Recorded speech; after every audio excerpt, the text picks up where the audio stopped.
Vamos falar de Mostra Internacional de Cinema de São Paulo? Oi, eu sou a Cacau Ideguchi, mestre em cultura japonesa, e hoje a gente já vai fazer o nosso tradicional vídeo falando sobre os filmes japoneses que foram selecionados para a Mostra de Cinema de São Paulo. Eu tive que vir aqui pro YouTube porque eu sabia que esse vídeo ia ficar imenso, então, como a gente já combinou, os vídeos imensos vêm pro YouTube, os vídeos curtos ficam no Instagram. Estamos aqui. Acho que já deu para entender bem a dinâmica, né, dos dois grandes festivais que a gente tem no Brasil anualmente, que é o Festival do Rio e a Mostra Internacional de Cinema de São Paulo, que eles são bem diferentes, né? O Festival do Rio, ele tem uma característica de ser mais enxuto e ele é bem focado numa curadoria assertiva, né?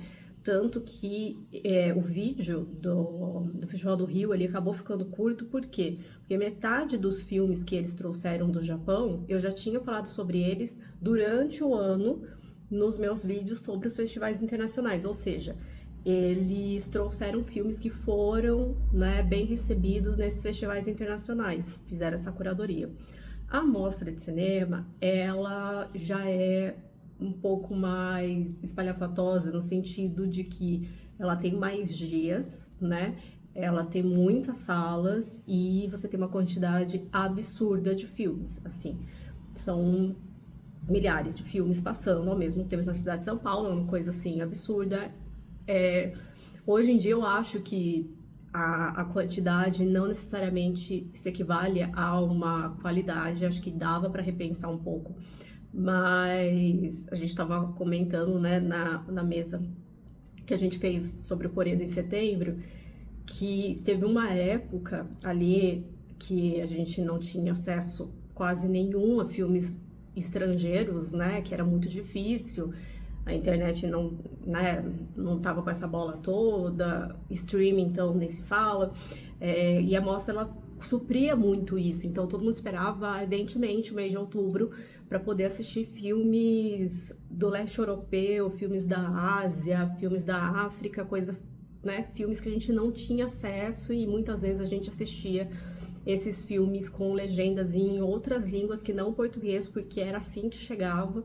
Então foi um momento assim que a mostra ela realmente supriu uma necessidade muito latente do povo paulistano de conhecer novos mercados, outros cinemas, mas que recentemente a gente tem tido muito mais acesso. Por exemplo, a gente tem um MUBI, a gente tem um Reserve Movision, a gente tem a própria plataforma do Sesc, que são lugares que tem muitos filmes alternativos, né, de outros lugares do mundo, de forma legalizada e tal. Então, não sei, não tô criticando abertamente, assim, ninguém, é só uma coisa que eu sinto que quando eu vejo a programação, hoje em dia, eu fico um pouco ansiosa, né? Já faz muitos anos que eu não faço a cobertura da mostra, porque não tem nem como mais, né? É muita coisa, muita coisa. E aí a gente vê até também na quantidade de filmes, né? Que eles selecionaram aqui do Japão, que daí vai numa contramão. Se no Festival do Rio a gente tinha metade dos filmes selecionados vindos de grandes festivais, aqui a gente vai receber alguns filmes que passaram em festivais menores. Isso vai ter um que estava em Veneza, que eu já vou até abrir ele aqui pra gente já passar reto. Coitado, né? Passar reto. Será que eu até deletei? Caramba, meu, eu também eu vou te falar. Não posso ter deletado. Tá aqui. O filme do Akio Fujimoto, Terra Perdida, tá? Eu falei sobre esse filme, está no Instagram do Japoni, mas eu falei sobre esse filme no nosso vídeo de Veneza. Ele ganhou o prêmio especial do júri na sessão Horizonte, né? E vai ser um filme bem interessante, porque ele não se passa no Japão, o diretor é japonês, né? Deixa eu ver aqui a produção. A produção é Japão, França, Malásia e Alemanha, mas vai falar de duas crianças refugiadas tentando fazer Uma Jornada de Volta para Casa. Então esse filme tá na mostra e estava também em Veneza. Tirando esse filme, aí são todas apostas mesmo da curadoria. Todos os filmes estão dentro da perspectiva internacional, tirando um filme japonês que está na Novos Diretores, o resto é toda na perspectiva. E o que eu achei curioso, conforme eu tava dando uma olhada nesses filmes, né, é que a maioria desses diretores, esse filme que eles trouxeram é o quarto filme, mais ou menos, então são diretores que não são iniciando, não é o primeiro, né, não são novos diretores, não é o primeiro filme deles que está vindo para mostra e tal, não são estreantes, mas eles também não são diretores com muitas rodagens, né? São diretores que ainda estão no começo de carreira, com seus terceiros, quartos filmes aí acontecendo. Outra coisa que eu achei bastante interessante, até por serem diretores mais jovens, né, e início de carreira, você vê uma temática que vai permeando muito essa juventude, né, o pensamento muito atual, né, qual que é a temática e tal, o que a gente está discutindo hoje em dia. Você vai ter uma temática permeada pela questão LGBTQIAPN+, em diferentes vertentes, né? Então, por exemplo, a gente começa com A Garota da Última Parada, do Kotei Yoshida. Ele é um cara que ele dirigia, os outros filmes que ele dirigiu caía um pouco num soft porn, num pincoeiga, e aqui ele vai tentar falar um pouco mais, de uma forma um pouco mais lúdica, para uma questão de um filme de adolescentes e tal, com um amor aí de duas meninas, uma menina que se interessa pela outra na escola e tal. Então vai ter essa temática aí dentro da adolescência, né? Esse filme eu acho que vai estrear no Japão, inclusive, 2026 só ano que vem. Então, tá passando na mostra. Foi exibido em Xangai, por isso que eu falei, né? Eles foram exibidos em festivais, mas são festivais com menos impacto, eu diria, no mercado mundial. Mas são filmes, obviamente, que são filmes de festival, né? A gente tá falando de circuito de mostras. Aqui, eu vou pular esse, que eu quero manter a temática aqui que eu tava comentando com vocês. Esse aqui eu achei super interessante, que chama O Espaço Mais Profundo Entre Nós, do Yasutomo Chikuma. Isso, Yasutomo Chikuma, que vai falar de uma mulher que ela é assexual e alorromântica, e ela vai conhecer um rapaz que, né, eles conseguem se dar bem dentro desse relacionamento, com essas questões que ela tem, e eles começam a planejar a vida deles juntos até a hora que ele se suicida. Isso é um choque para ela, porque ela acreditava que conhecia ele melhor do que ninguém no mundo, e aí ela vai meio que tentando lidar com esse luto e conhece aí um amigo desse namorado dela, para eles juntos tentarem descobrir aí o que levou esse cara a se suicidar, né? Então a gente vai ter dentro também aí, né, da nossa temática LGBTQIAPN+, também essa questão desses relacionamentos atípicos, digamos assim, né, que não são a sexualidade típica, né, que a gente tem que ficar frisando como se fosse a única. Então é bem interessante, né, esse daqui não foi exibido em nenhum festival, esse cara aqui também acho que é o terceiro filme dele, então está aqui uma dica, achei bem interessante, porque é a minha pegada, esse tipo de enredo.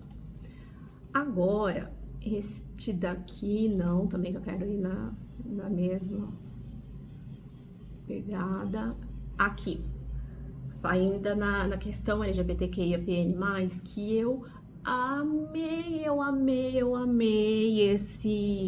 eu simplesmente amei esse filme aqui. Eu queria muito assistir, deixa eu até ver que horário que vai passar, pra ver se eu estarei em São Paulo pra poder assistir. Caramba, tudo à noite. 1h30, dia 22. Dia 22 tem a prova? Bom, que aqui a gente vai... chama Tiger. E esse filme ele vai falar sobre a população queer do Japão, mas é uma população que está envelhecendo. Para quem não sabe, é muito complicado, muito complexa a situação da pessoa LGBTQIA+ no Japão, né? São poucos direitos, são poucas visibilidades, é complicado, é simplesmente complicado. E aí o que essas pessoas que estão envelhecendo, elas estão fazendo? Então, gays e lésbicas estão se casando entre si, uns casamentos, né, de amizade, digamos assim, para eles poderem usufruir dos direitos que são dados somente a casais heterossexuais, entendeu? Então, para poder envelhecer e usufruir, por exemplo, de planos de saúde, de questões de próprio velório, todas essas coisas. Então ele vai falar sobre essas coisas, né, que estão permeando a comunidade no Japão enquanto ela envelhece. Aí o que é interessante também, que eu não falei ainda do diretor, não é um diretor japonês, é um diretor indiano chamado Anshu Chauhan. Ele é baseado, né, no Japão. Todos os filmes que ele fez no Japão. Ele trabalha muitos anos lá, ele mora lá há muitos anos, então ele vai fazer esse retrato aí da população que está envelhecendo, né? Eu acho também tão interessante, né, essa temática, porque justamente o tema da parada LGBTQIA+ em São Paulo esse ano foi envelhecer LGBTQIA+, né? Então, eu acho que tá super alinhado com as questões que o mundo tá propondo. Amei, achei que foi um score da mostra. Tá ótimo, eu quero muito dar uma olhada aqui na programação, porque eu gostaria muito de assistir esse filme. Se eu assistir depois, posso vir falar pra vocês o que eu achei. Então é isso. Vocês viram, né, que de 7 filmes que foram selecionados para a perspectiva internacional, 3 são de temática LGBTQIA+.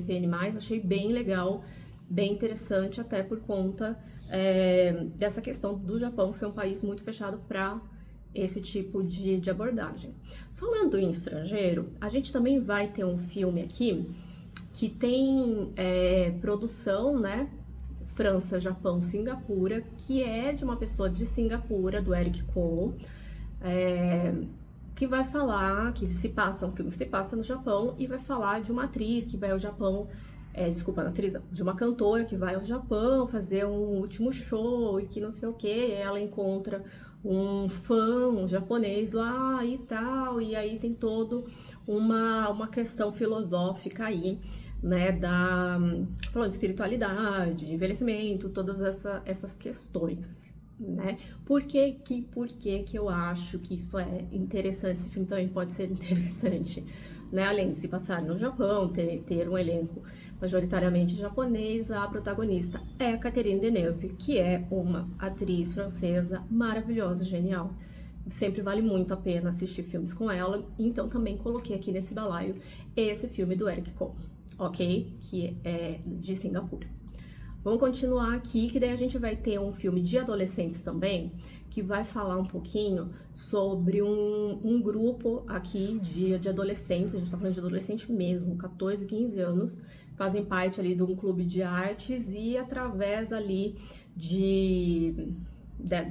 desse clube deles, eles começam a ver observar os adultos, né, dessa cidadezinha e ver como que essas mentiras, as vidas dos adultos, assim, vão se desenrolando e eles vão descobrindo certas coisas, né?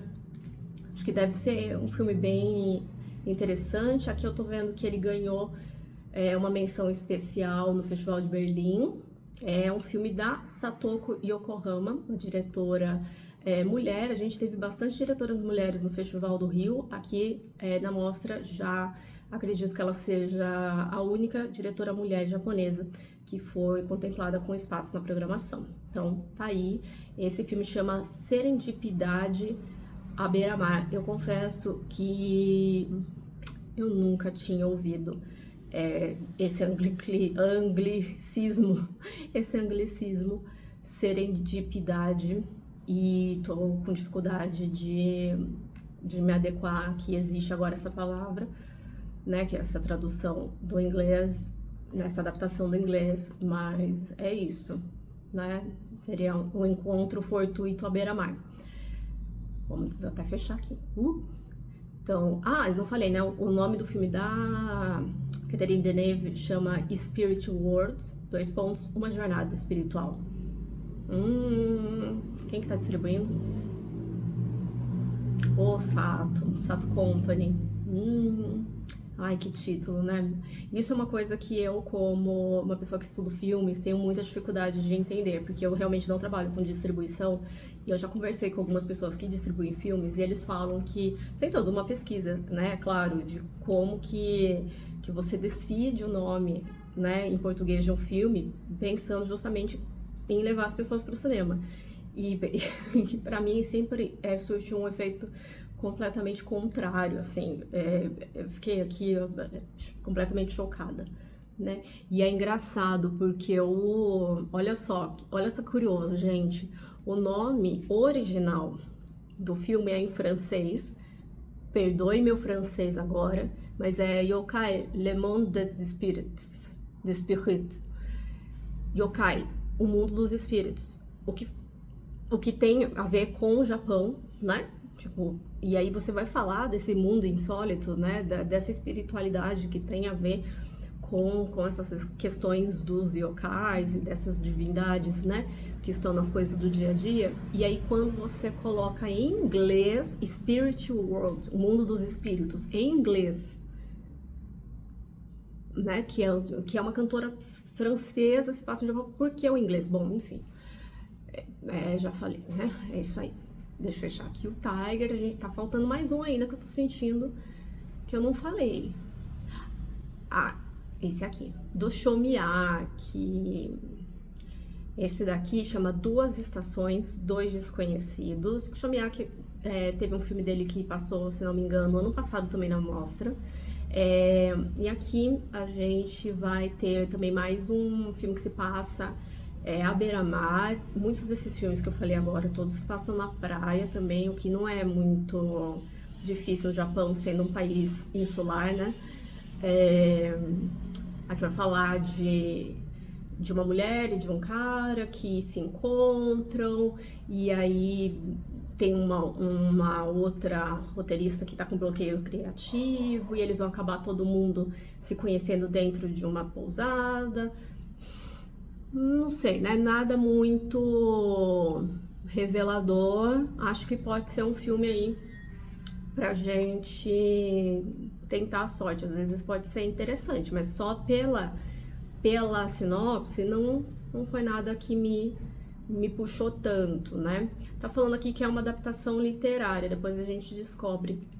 Eu descubro aqui e coloco pra vocês aqui qual foi o livro que foi adaptado. Agora falando da competição Novos Diretores, a gente vai ter um filme chamado Nova Paisagem, do Yuiga Danzuka, isso, que vai falar aí da história de dois irmãos que após a passagem da mãe, né, assim, após o falecimento da mãe, eles precisam lidar com o retorno do pai e com o luto e com essa reconciliação com o pai. Eu acho que pode ser um filme bastante interessante, é o primeiro longa-metragem desse diretor. Gosto muito da ideia. As culturas leste-asiáticas, elas têm um costume muito presente e centralizado, né, em torno da figura materna. Então, gosto quando você tem essa figura retirada da imagem para que o resto, né, do entorno ali tenha que lidar com essa falta, e a gente vê como se desenrola isso. Então acho que pode ser também uma questão interessante a gente ver como que esse diretor vai lidar aí com essa questão. O roteiro é dele, direção dele, então vamos ver como que ele se sai aí nesse primeiro filme. Tem a minha idade.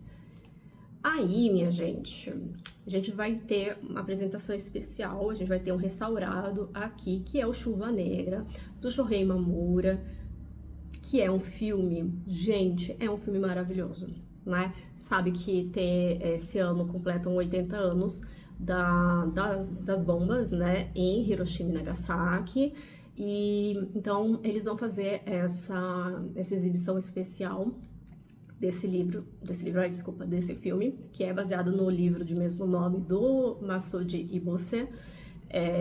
Para quem me acompanha já faz um bom tempo, né? Eu e o Lucas Gibson, a gente deu um curso em 2023, acho que foi, né? 2023, 2023, a gente deu um curso de fotografia e cinema, que falava sobre as bombas, né? E aí eu falei bastante sobre esse filme. Aqui foi o meu filme escolhido para falar de Hiroshima. Sobre Nagasaki eu escolhi o filme do Akira Kurosawa, o Rapsódia de Agosto. E é um filme, assim, muito, muito bom.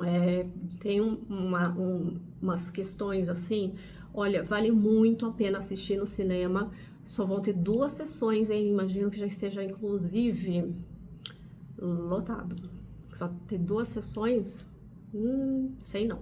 Mas vale muito a pena, até porque antes do Chuva Negra vai se exibir também o curta Alma Errante Hibakusha, que é do brasileiro Joel Yamadi, né? A gente vai ter esse mini curta aí, né, o documentário falando sobre a memória aí do senhor Takashi Morita, que é um sobrevivente da bomba, né, que veio aqui para o Brasil. Então vai ter esse curta de 19 minutos, passando antes do Chuva Negra. Gente, imperdível, né? Um combo assim incrível. Vocês vão poder assistir, né? Prestigiar um curta brasileiro falando sobre a história real aí, né? De um Hibakusha, um sobrevivente da bomba, e na sequência um dos clássicos do cinema japonês, né?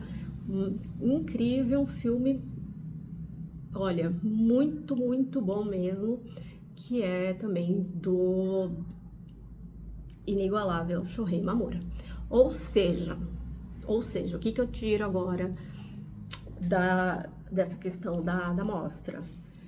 Que quando a gente tem vários filmes que a gente não tem muito acesso à filmografia do diretor, a gente não sabe muito bem ali, né, do que se trata, e é o que eu falei pra vocês, ler a sinopse e falar, caraca, gostei, vou.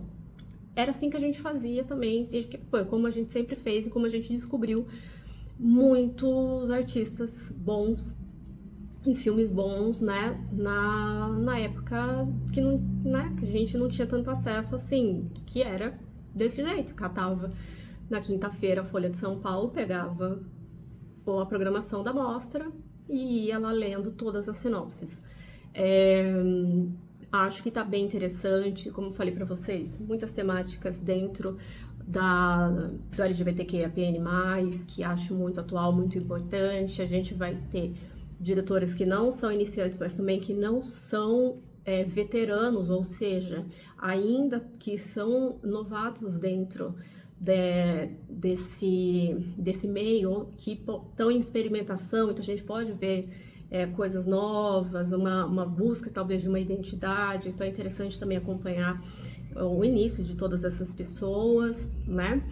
E é isso. Acho que rolou bem interessante. Ai, me deu até me deu uma saudadinha agora da mostra. Acho que vou até comprar a Folha na quinta-feira pra pegar a programação. Será que tem ainda? Não sei. Mas é isso, gente. Muito obrigada para quem ficou até o final desse vídeo. Como vocês viram, né? Quando eu tô no computador, vocês têm este fundo aqui, que infelizmente o fundo do computador, não é o fundo da biblioteca. Então, não posso fazer nada, né, gente? Como eu falei pra vocês, o importante é ir fazendo, feito, não perfeito. E é isso. Obrigada pelo suporte no nosso primeiro vídeo do Clube do Livro. E é isso, seguimos com... Nossa, agora que eu fazia vídeo de 10 minutos no Instagram. Agora que eu tô liberada pra fazer mais de 10 minutos, eu resolvi fazer 30 minutos. É isso aí, gente. Olha, um beijo pra vocês e até o próximo vídeo.